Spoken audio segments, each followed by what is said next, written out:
Hi everybody, Tim here with today's review of James Bond. We have the 9th official Eon Productions movie, The Man with the Golden Gun. This was Roger Moore's second appearance as James Bond. And technically speaking, this would be like the second, or I don't know how to phrase this.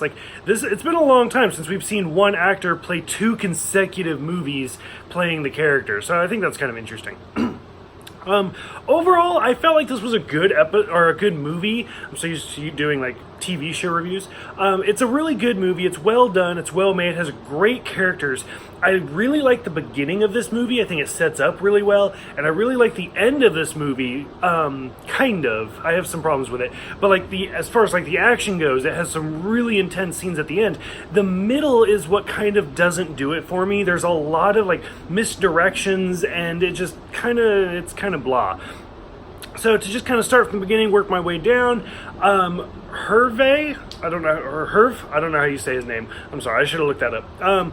Plays Knick Knack. Most people will know him as Tattoo from Fantasy Island, which this actually came out before Fantasy Island, I believe. So that's kind of cool. As soon as he came in, I was like, oh, it's the plane guy. So that was kind of nice.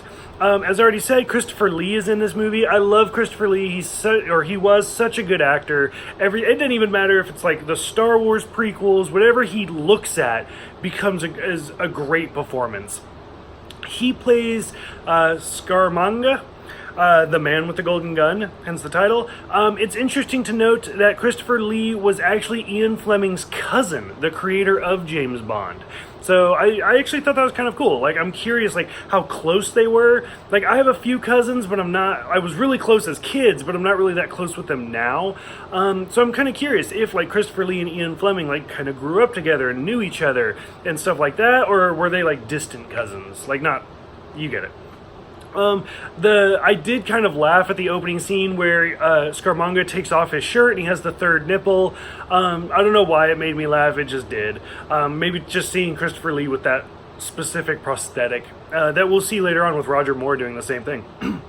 So like I said, the whole opening scene for this was great, where it's Scaramanga in the fun house and he's being chased by the guy and he's just having all sorts of difficulties, and then Scaramanga grabs the gun and shoots him in one shot and kills him. And that's kind of the point of that character, that he's an assassin, that he gets $1 million ahead, that they say over and over again. He uses a golden gun, and in the very next scene when Bond meets with M, he even kind of goes down he was a trick shot at the age of 10, and he's just really good an assassin. All he needs is one bullet and he can get the job done. So I really like that. We see the return of Q, who was not in the last movie, so that was great. Some of the scenes, once we start getting into this middle, I did not like the part where Bond meets with Anders, I think was her name, Scaramanga's mistress, wife, girlfriend, whatever. And he's has her in bed and he's talking to her, and then he's where is he? And she's like, I'm not telling you. And then he just fucking slaps the shit out of her. And it kind of took me out of the movie for a second, because I was like, wow, I understand interrogating and stuff like that, but he was abusive. It's kind of there was the one scene for Sean Connery that made me feel uncomfortable. That scene and this made me feel uncomfortable. To go from there, he goes to Hong Kong and he meets Hip and his two nieces. There's the whole karate fight scene, or I'm not sure what there's a martial art fight scene, where it's kind of funny, where the first guy, he just knocks him out, and then the second guy, it's actually a pretty decent fight. And then Hip's nieces just take out this whole school. It was entertaining, but I didn't necessarily need it. It was interesting, but not needed. There was the boat chase, which at first I was like, let's see how this goes. It's kind of interesting. I will totally admit, I loved the scene with the little boy where he's $20 or whatever the currency is for the elephant. And Bond's I'll give you 20,000 if you can make the boat go faster. And he does. And then he's like, okay, where's my money? And Bond just shoves him out of the boat. I get it that that's not really a Bond thing, and I guess Roger Moore didn't like filming that scene. I laughed. I thought it was great. My husband, who just kind of was watching it outside of the room, was like, that was scandalous. I was like, but it was great, too. So, I don't know. Stuff like that made me laugh. The part that I hated was JW, the sheriff, showed up. I talked about in the last review how much I hated his character, and I hated him again in this part. Like, he's just annoys me. And at first I was like, is he supposed to be like the cliche American in this British production? But I was like, no, we've seen Felix before, and Felix was a really well done character. So he is just like this cliche Southern cop that really serves no purpose. Like, I don't know if he was going to be Felix's replacement. That's what my friend Michael came up with. But it just bothered me that he just shows up and he has no personality, and he's just like, you can't even understand him half the time because his mouth is so packed with chew, and it's like, the fuck is he even saying? So I really didn't like that. So, and then, of course, he comes back later in this movie, which I'll get to in a minute. Bond goes and sees Anders, because it turns out that she had sent Bond the golden bullet with literally his name on it, or 007, on it, to get this whole thing started, hoping that he would kill Scaramanga. So he goes to see her at a boxing match, and it was kind of an interesting scene where he's like sitting there talking to her, and he realizes that she's been shot and killed.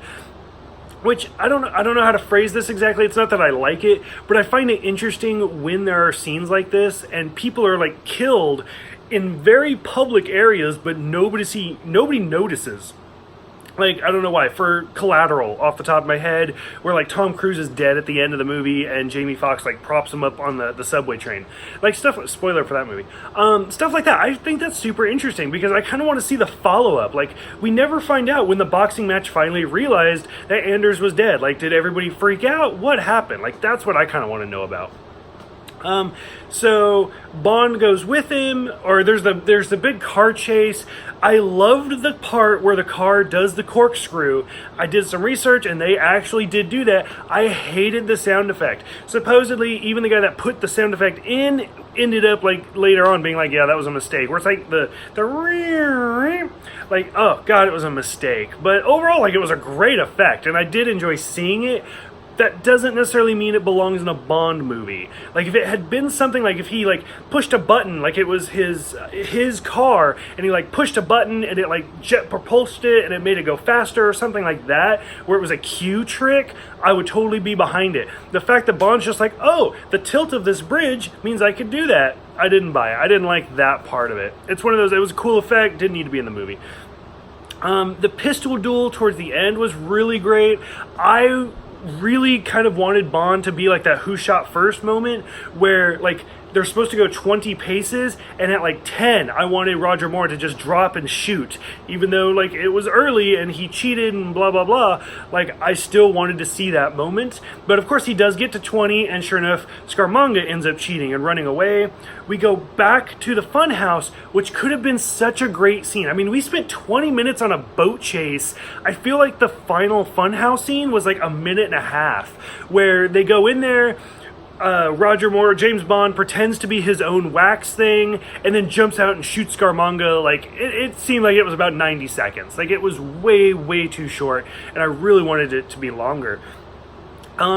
It was a little like climactic, but I really did like the interesting parts where Goodnight like drops the guy into the absolute zero, which starts raising the temperature. All hell breaks loose, and Bond's like, "Let's get out of here." That was kind of an edge on the being on the edge of your seat type moment. I did really enjoy it.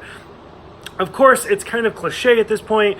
The henchman always shows up at the end, and knickknacks like on top where he's like looking down, and for like a split second I was like, he's gonna drop the knife right as Bond moves and he's gonna kill Goodnight. But then I was like, how is this movie gonna end with Bond not being with a woman? And then sure enough, she sees him, screams, and a big fight like blows up. I totally thought they were going to throw him into the water in the suitcase, but of course they had to have the obligated scene like, no, he's still alive, he's just up in the crow's nest. So overall, I did think this was a good movie. I did enjoy it. I don't know, like compared to Roger Moore's first movie, I would kind of put it on par. I might put that one a little bit more, just because I liked all of the voodoo culture and all of that stuff going on. But that one, the sheriff was a bigger scene, and I hate the sheriff. So this one gets a little bit of an advantage, and I really do like Christopher Lee. So between the two, I want to say they kind of balance out, and they're about par with each other. So for those who have seen this one, go ahead, let me know what you guys think. Thank you guys for watching, and I will see you guys next time for The Spy Who Loved Me.